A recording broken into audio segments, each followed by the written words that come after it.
Salut tout le monde, alors j'ai fait deux vidéos d'introduction sur les tracés ondulatoires. Je vais terminer avec une troisième vidéo et j'aurai fait le tour de ce que je voulais déjà présenter. Là, je suis juste sur le CAC 40. Il y a eu, j'ai pas eu l'occasion de faire une vidéo dessus, mais pour ceux qui le suivent, ils l'ont vu. Donc on avait eu ici une inversion du Kinkoyo qui s'est fait par cette vague-là. Ensuite, on a eu un mouvement haussier suivi d'une baisse. Et là maintenant, avec cette bougie-là, donc, configuration par exemple Y, dans l'idée qu'en fait elle a englobé une, deux, trois bougies.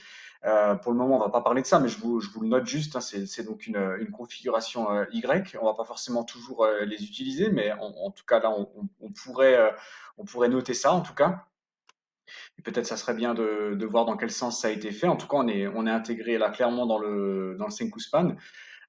Mais au-delà même juste des lignes de l'Ishimoku du prix, enfin on peut voir les lignes, hein. Il y a eu un mouvement maintenant, il y a eu un mouvement de Tenkan et de Kijun, il a été marqué par cette bougie-là. C'était prévu que Kijun marque un mouvement baissier, je crois que c'était juste la bougie d'après, il faudrait compter, mais il me semble que c'était prévu pour la bougie d'après. Là, ça a été fait activement, donc création d'un nouveau creux, donc en gros, il a cassé ce creux-là. Donc ça, c'était la vague de conversion qui vient d'être cassée maintenant. Donc, soit vous considérez que ça, c'était la vague de conversion et ensuite vous avez ça, soit vous considérez que c'est l'intégralité qui est la vague de conversion, ça, on pourra en discuter. Mais dans tous les cas, là, on va dire, une configuration baissière sur ce niveau-là. Au niveau du Senkou Span, on est dedans. Avec cette bougie-là, avant on est rentré, donc on pouvait dire qu'on était encore en support. Là, on peut même encore dire concrètement qu'on serait encore en support dessus. Donc, je vous donne pas d'indication pour le moment. De toute façon, je vous ai dit, on ne tradera pas le CAC 40 et quand j'aurai fait le tour de tout ce que je veux, je vous montrerai des configurations de marché uniquement sur action et je vous dirai si c'est un achat et une vente raisonnable à faire. Donc, suivant les idées d'Osoda. Et quand ça fonctionnera, bah, ça fonctionnera, il n'y aura rien à faire. Et quand ça ne fonctionnera pas, et ben, on regardera ensemble comment on aurait pu éviter ce trade, tout simplement. Et donc là, déjà ici, comment on aurait pu, comment Ishimoku, c'est tout simple, hein. Là, je vais pas mettre Chiku, mais je pourrais le rajouter, mais même déjà sans Chiku, euh, ici, quand on a eu la vague quand on a eu cette conversion du Kinkoyo, donc l'inversion du Kinkoyo qui s'est faite donc sur cette bougie-là, euh, chacun fait ce qu'il veut. Si vous voulez attaquer tout de suite à la vente sur une inversion du Kinkoyo, vous faites ce que vous voulez. Mais sans l'Ishimoku, en tout cas, on aurait eu donc A, B, C. La plupart des gens voient ça, hein. Ils le voient ce A, B, C. Et sincèrement, il y en a certains qui seraient rentrés là à l'achat. Il serait rentré dans l'idée de faire une N. Ensuite, le marché a fait une P et maintenant une cassure en N baissière. En N baissière, parce qu'il l'a cassé. Je dis pas que la N va continuer encore indéfiniment, mais en tout cas, si quelqu'un était rentré là, avait mis son stop là, bah, il est probablement déjà dehors. Donc, c'est à vous de savoir à quoi vous sert l'Ishimoku. Mais la première chose en trading, la première chose, c'est de ne pas rentrer. Je sais que c'est chiant et que vous préfériez que je vous montre de l'action où je rentre sur les marchés, où je gagne beaucoup d'argent et tout, mais c'est pas ça le trading. Le trading, c'est être patient. Et c'est pour ça que depuis ici, je vous ai dit que ça va mettre du temps et être patient pour pas faire d'erreur et filtrer. Donc une grande partie de votre travail, ça sera d'observer un marché pour au final ne rien faire. Donc là, je dis pas qu'il ne faut par exemple pas le vendre ici, c'est pas ça que je dis, mais en tout cas, il fallait pas. Là maintenant, on le voit qu'il fallait probablement pas acheter ici parce que si vous l'achetiez ici et que vous mettiez votre stop, vous étiez dehors. Je vous dis pas de travailler avec des stop loss, mais vous voyez un peu l'idée. Et comment l'Ishimoku aurait pu nous servir? Eh ben ici, inversion du Kinkoyo. Donc s'il y a une inversion, on va attendre un mouvement qui va réaméliorer le Kinkoyo. Là, c'est plutôt l'inverse qu'on a eu ici avec une bougie qui a cassé le creux. Donc maintenant, on est sur ce creux-là. Donc on pourrait considérer A, B, C maintenant. Et donc on va voir s'il va avoir une amélioration du Kinkoyo, si le marché va continuer à baisser. Et c'est pour ça, prenez votre temps en fait. Prenez votre temps sur les marchés. Ne vous dépêchez pas. Si vous vous dépêchez, vous allez être puni. C'est un peu ça l'idée. C'est pour ça que j'ai laissé ça volontairement long.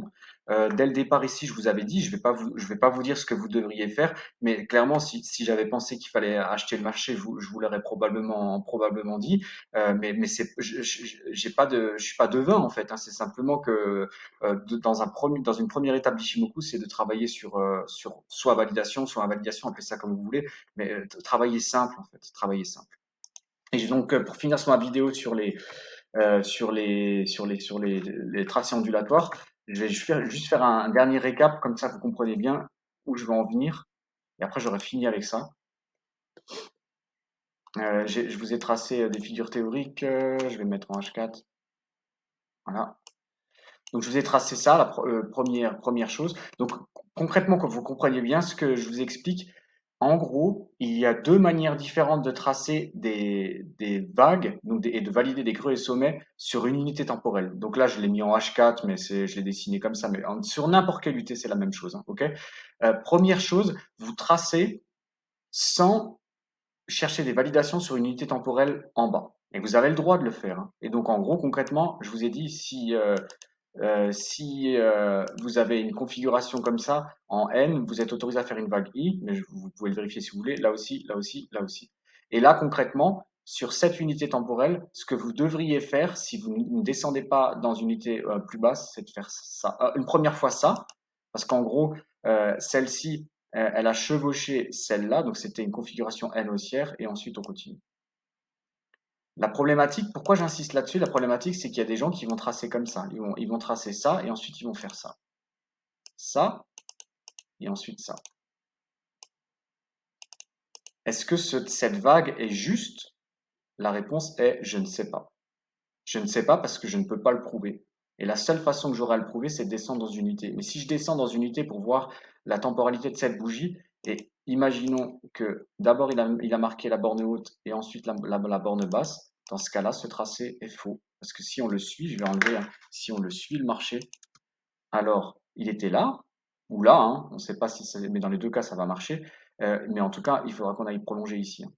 On suit la temporalité, là, là. Et donc en fait, le marché fait ça. Et donc le point B que vous aviez noté ici, si la temporalité est comme ça, était faux. Et le sommet, il est ici, il n'était pas là. Voilà un peu l'idée. C'est tout simple, hein. C'est vraiment tout simple à comprendre, hein. Mais beaucoup de gens, je vois sur les graphiques, beaucoup de gens font des erreurs de tracé de vague sur des configurations Y et P. Donc c'était pour ça que je pensais que c'était important. Mais on imagine maintenant que euh, la personne avait eu raison. Elle avait eu en gros une chance sur deux, et elle a eu raison. Ou alors non, on va dire qu'elle n'a pas eu une chance sur deux, elle est descendue dans les UT. Elle a fait bien son boulot, elle est descendue dans les UT pour voir la temporalité dans cette bougie et s'est fait de haut à bas. Et dans ce cas-là, effectivement, cette vague était valide, elle avait le droit de le faire.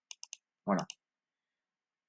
Ma question est, si une personne, quand il voit une configuration en Y, descend dans une UT pour aller valider la temporalité de cette bougie-là, la bougie donc Y, pourquoi elle l'a fait là et pourquoi elle l'a pas fait ailleurs sur les marchés. Et ailleurs, par exemple, ici. Donc là, maintenant, je vais faire la même chose. Je vais dire, voilà, vraiment pour l'exemple qu'elles ont toutes haussé. Donc, elles ont toutes d'abord marqué la borne haute la borne basse, pardon, et ensuite la borne haute. Donc, tac, tac. C'est pas forcément le cas, hein. Il faudra toujours vérifier. Enfin, vous n'êtes pas obligé de le faire, mais si vous voulez avoir des validations temporelles, il faudra descendre dans les UT. Il n'y aura pas toujours ça, mais là, c'est un exemple tout bête, mais c'est juste pour vous montrer, dans ce cas-là, alors pourquoi vous ne prenez pas celle-là? Parce que là, on a bien fait flèche haute et ça. Pourquoi vous valideriez ce mouvement en descendant dans les UT et vous ne l'utilisez pas ici, dans cette configuration-là en N, mais même une autre, hein, en P, en ce que vous voulez. Pourquoi vous ne le faites pas? C'est une question que vous devriez vous poser. J'ai pas la réponse en fait, moi. C'est juste, je vous dis, si vous cherchez des validations temporelles pour tracer des vagues, moi j'aurais tendance à dire en gros qu'il y a deux options, hein, pour tracer des vagues sur un marché. Soit vous restez sur l'UT en question et vous ne tracez que vos vagues avec cette UT sans validation temporelle des marchés. Et dans ce cas-là, si vous faites ça, tous vos tracés seront corrects, mais il y aura des fois où vous allez devoir, on va dire, simplifier ou en tout cas ne pas tracer forcément un mouvement. En l'occurrence, par exemple, ici, vous serez obligé de faire ça, même si le marché a fait un mouvement comme ça. Mais là aussi, hein, il a pu faire des L ici, et vous partez du principe que vous négligez en fait ces mouvements-là. Vous considérez que c'est des mouvements qui sont sur une unité plus basse, et donc sur votre unité, c'est des mouvements qui respectent la règle toute simple que je vous ai dit. Celui-ci, là, si je reviens ici, quand on était là, ensuite qu'on a une bougie Y, je monte sans marquer de baisse. Pourquoi? Parce que j'ai une cassure de là avec là. Ça, c'est la première option de faire ça. Et si vous faites ça, vos creux, les creux et les sommets que vous allez mettre sont 100% valides. La seule chose, c'est que, comme je me répète, mais la seule chose, c'est que vous allez peut-être zapper des vagues correctives dans les marchés. Si maintenant ça vous embête de zapper ça, alors ce qu'il faudra faire, c'est pour chaque bougie, pour l'intégralité de toutes les bougies, vous allez devoir descendre dans les unités et regarder flèche haute ou flèche basse sur chaque bougie. Et à ce moment-là, vous allez tracer. Et là, vous voyez tout l'inconvénient qu'il va y avoir, c'est que vous allez avoir une multitude de vagues. Parce que il faudra être bien au clair pourquoi, par exemple, vous prendriez celle-ci et pas celle-là, ou celle-ci et pas celle-là. Vous voyez ce que je veux dire?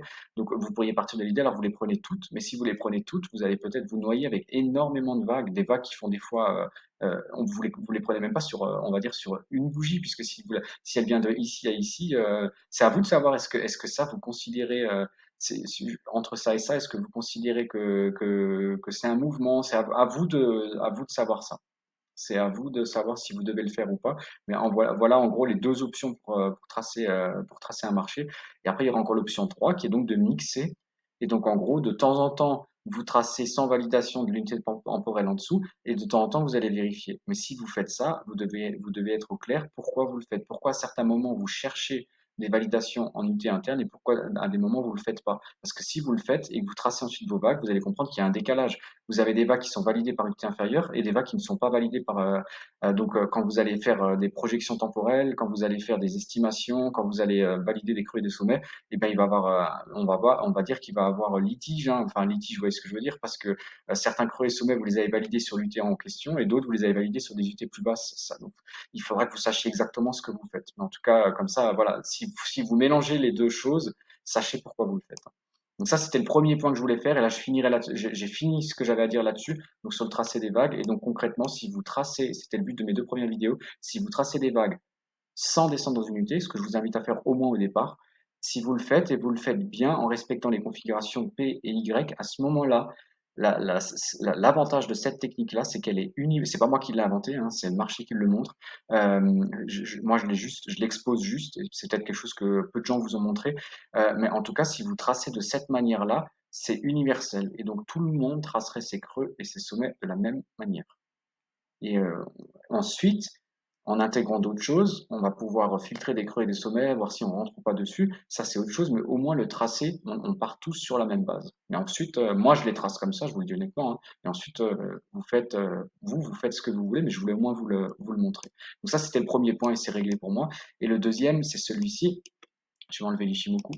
Et je vous ai parlé de bougies H4, la problématique de bougies H4, il y en a plusieurs, mais je vais vous en montrer une, pardon. Je parle d'une problématique si on traite les actions, donc sur un marché qui cote par exemple de 9h à 17h30, pas un marché qui cote H24, parce que si un marché cote H24 et que vous êtes sur euh, des bougies H4, il n'y a pas de souci puisque vous allez avoir 6 bougies de la même temporalité, 6 bougies de 4 heures qui feront 24 heures, donc il y a pas de souci là-dessus. Là où j'ai mis moi une alerte, c'est si vous tradez une place de marché qui a des horaires, hein, donc qui ne code pas 24-24. Et pourquoi? Ben là, en fait, je vais vous montrer. Ici, je vous dessine un marché en M30. Je dis ici que c'est un M30, mais c'est pour l'exemple. Et donc, chaque bougie fait 30 minutes. Ok. Donc là, il y a 1, 2, 3, 4, 5, 6, 7, 8, 9, 10 bougies M30. Donc là-bas, on peut considérer ça comme une vague AB. Je l'ai vraiment grossièrement simplifié. Et ensuite, on va chercher la vague BC. 1, 2, 3, 4, 5, 6, 7, 8, 9. Il y en aurait pu en avoir une ici, hein. Alors, on se serait fait piéger. On aurait pu en avoir une ici, on se serait fait piéger. Ici, on a 10, égale à celle-là, on aurait pu se faire piéger.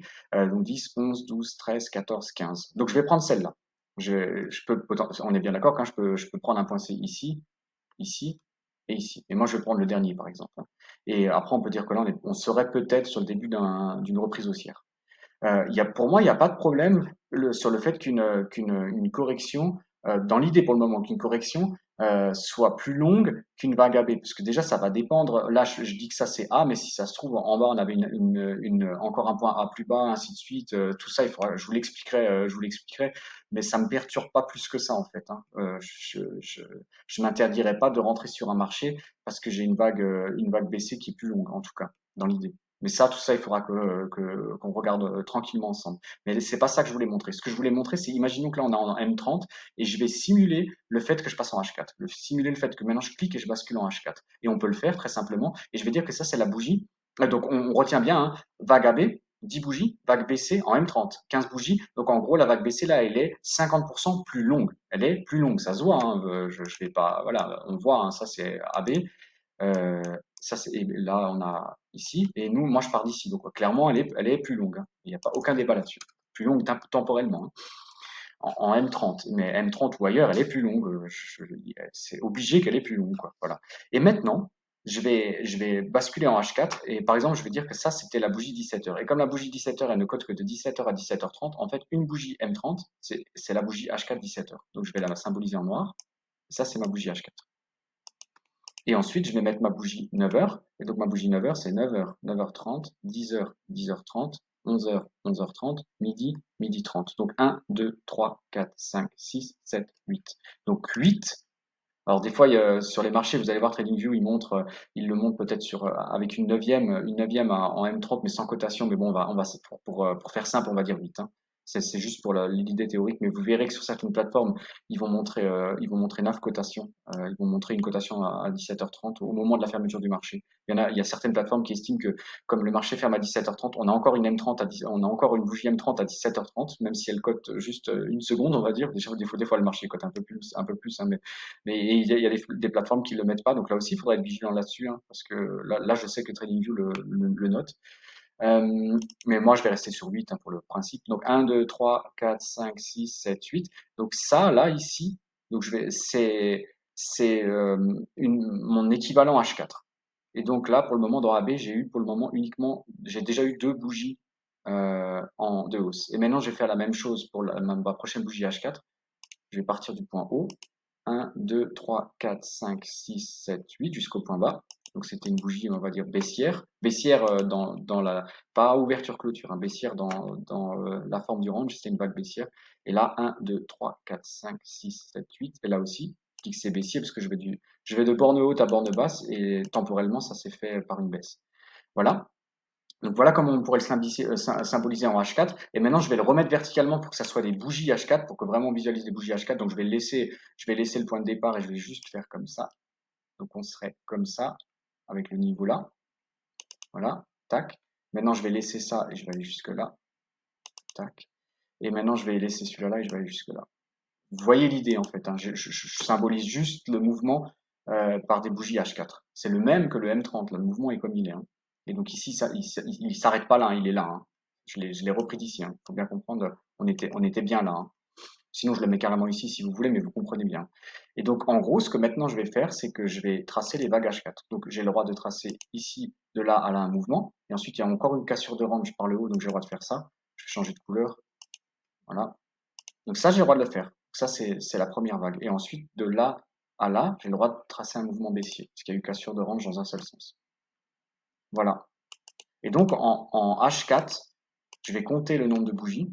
H4, de A à B, pour la vague AB, on a eu 1, 2, 3 bougies. Et pour la vague BC, 1, 2. Je pense que là, vous voyez clairement la problématique qu'il pourrait y avoir. C'est un exemple que je vous donne, mais j'en ai d'autres à vous donner si vous voulez. Mais là, concrètement, si vous êtes en M30, vous voyez un mouvement de marché avec une vague AB qui est plus courte de 50%, et quand vous allez en H4, tout d'un coup, la vague BC devient plus longue. La vague de BC, pardon, devient plus courte. En M30, on avait 10 bougies pour AB et 15 bougies pour BC. Donc BC était plus long de 50%. Et là, en H4, on a 3 bougies pour AB et seulement 2 bougies pour BC. Donc BC fait seulement 2 tiers de AB.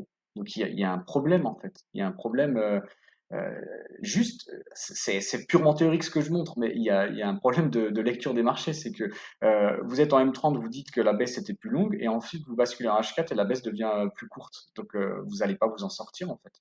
Et ça s'explique de plusieurs raisons. Mais une des raisons, en tout cas pour le H4, c'est que tout simplement, en fait, vous avez la bougie 9h et la bougie 13h qui vont avoir un équivalent de 8 bougies M30. Et la bougie H4 17h va avoir en équivalent une seule bougie M30. Donc ça va provoquer, suivant où elle se déclenche, ça va provoquer des décalages, en fait. Tout simplement. Et c'est pour ça que j'insistais sur le H4, pour ça et pour d'autres raisons encore, hein. Et donc, si vous tradez les marchés en H4, vous faites ce que vous voulez, mais vous devriez être vigilant sur ce genre de choses. Vous devrez au moins savoir que ça existe. Voilà. Allez, à plus. Ciao.